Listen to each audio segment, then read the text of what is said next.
Hombres ordinarios, el Batallón de Policía de Reserva 101 y la solución final en Polonia, de Christopher Browning, es uno de los estudios más significativos sobre el Holocausto.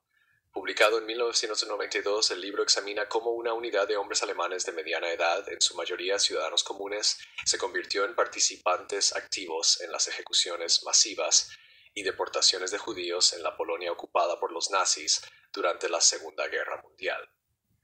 La meticulosa investigación de Browning desafía las suposiciones comunes sobre la psicología del genocidio, demostrando que individuos aparentemente normales pueden convertirse en perpetradores de crímenes horribles bajo condiciones específicas. Contexto y resumen del libro. El estudio de Browning se centra en el Batallón de Policía de Reserva 101, una unidad de la Policía del Orden alemán que fue desplegada en Polonia en 1942. A diferencia de las unidades de élite de las SS, estos hombres no eran nazis radicales ni fanáticos ideológicos. En cambio, eran hombres de clase trabajadora de Hamburgo, muchos de los cuales tenían una edad avanzada y no poseían experiencia militar previa. Fueron reclutados y destinados a mantener el orden en los territorios ocupados. Sin embargo, sus responsabilidades pronto se ampliaron para incluir fusilamientos masivos, redadas y deportaciones de civiles judíos a campos de exterminio como Treblinka. La investigación de Browning se basa principalmente en los interrogatorios realizados a los exmiembros del batallón por parte de las autoridades alemanas en la década de 1960. Estos testimonios ofrecen una escalofriante visión de cómo y por qué estos hombres participaron en el asesinato masivo. El libro está estructurado en torno a los eventos clave de las actividades del batallón, incluida su primera gran masacre en la aldea polaca de Józefów, donde mataron a aproximadamente 1.500 judíos en un solo día. Factores psicológicos y sociales de la participación. Un tema central de Hombres Ordinarios es la pregunta de por qué individuos aparentemente normales se convirtieron en asesinos.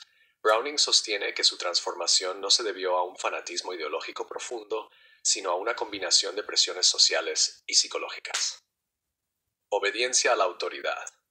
Uno de los aspectos más impactantes del comportamiento del batallón es su obediencia a las órdenes. Browning recurre a la psicología social, particularmente a los famosos experimentos de Stanley Milgram, para ilustrar cómo personas ordinarias pueden cometer atrocidades cuando se encuentran en estructuras jerárquicas que exigen obediencia. En Józefów, el mayor Wilhelm Trapp, comandante del batallón, dio a sus hombres la opción de negarse a participar en la masacre. Solo una pequeña minoría aprovechó esta oportunidad, mientras que la mayoría obedeció, lo que sugiere que la presión social y la expectativa del deber jugaron un papel crucial. Conformidad y dinámica de grupo. Browning destaca el poder de la conformidad social. Los miembros del batallón operaban en un grupo unido, y el miedo a ser marginados o parecer débiles probablemente influyó en su disposición a participar.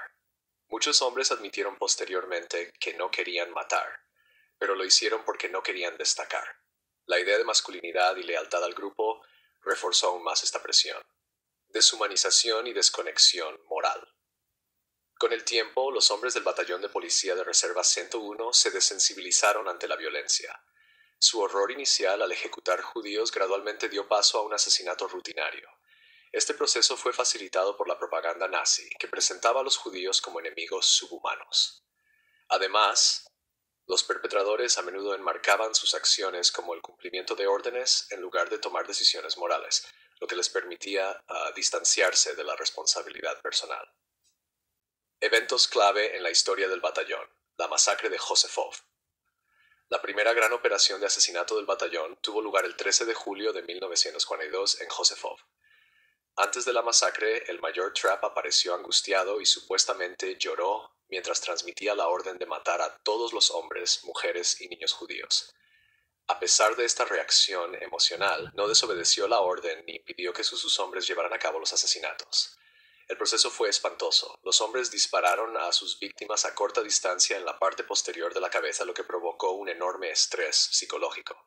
Algunos bebieron en exceso después para lidiar con el horror, pero pocos se negaron a participar. Masacres y deportaciones posteriores. Después de Józefów, el batallón se implicó cada vez más en ejecuciones masivas y deportaciones. Participaron en la limpieza de guetos, obligando a miles de judíos a subir a trenes destinados a campos de exterminio. Al final de su despliegue habían matado al menos a 38.000 judíos y ayudado a enviar a otros 45.000 a la muerte. Su creciente eficiencia sugiere un patrón perturbador de adaptación. Lo que inicialmente fue una tarea profundamente perturbadora se convirtió en algo rutinario. El argumento de Browning contra la teoría de la selección especial.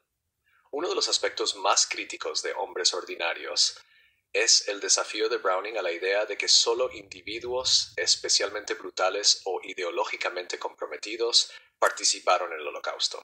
Algunos historiadores, como Daniel Goldhagen en su obra Los ejecutores dispuestos de Hitler, 1996, han argumentado que el antisemitismo profundo de los alemanes fue la fuerza principal detrás del Holocausto. Sin embargo, Browning presenta un argumento más matizado, sugiriendo que los factores situacionales y las presiones sociales jugaron un papel más importante que el odio inherente.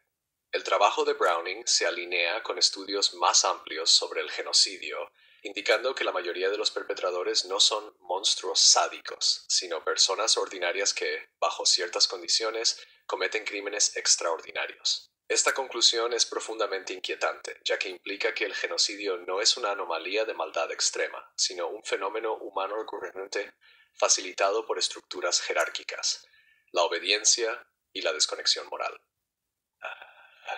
Implicaciones éticas e la naturaleza del mal humano. La investigación de Browning obliga a los lectores a reconsiderar las narrativas tradicionales sobre el Holocausto. En lugar de ver el genocidio como el trabajo de individuos excepcionalmente malvados, lo presenta como un proceso social en el que pequeñas acciones contribuyen a atrocidades a gran escala. Esta perspectiva se alinea con el concepto de la banalidad del mal, popularizado por Hannah Arendt, quien estudió el juicio de Adolf Eichmann y concluyó que la eficiencia burocrática, más que la malicia personal, estaba a menudo en el corazón del asesinato masivo. Lecciones para la sociedad moderna.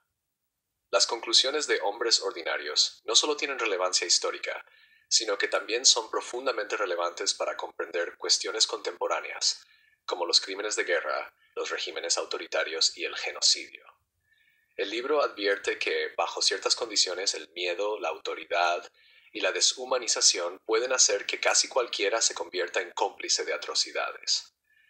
Esto tiene implicaciones para cómo las sociedades educan a sus ciudadanos sobre la responsabilidad moral y la resistencia a la autoridad injusta, la importancia de las decisiones individuales.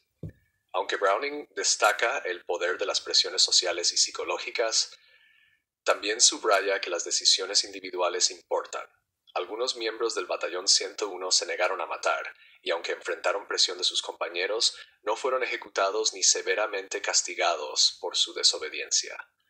Esto sugiere que incluso en circunstancias extremas, la agencia moral no desaparece por completo. Aunque Hombres Ordinarios es ampliamente considerado como un estudio de referencia, ha enfrentado críticas. La obra de Goldhagen, Los ejecutores dispuestos de Hitler, argumentó que Browning minimizaba el papel del antisemitismo alemán.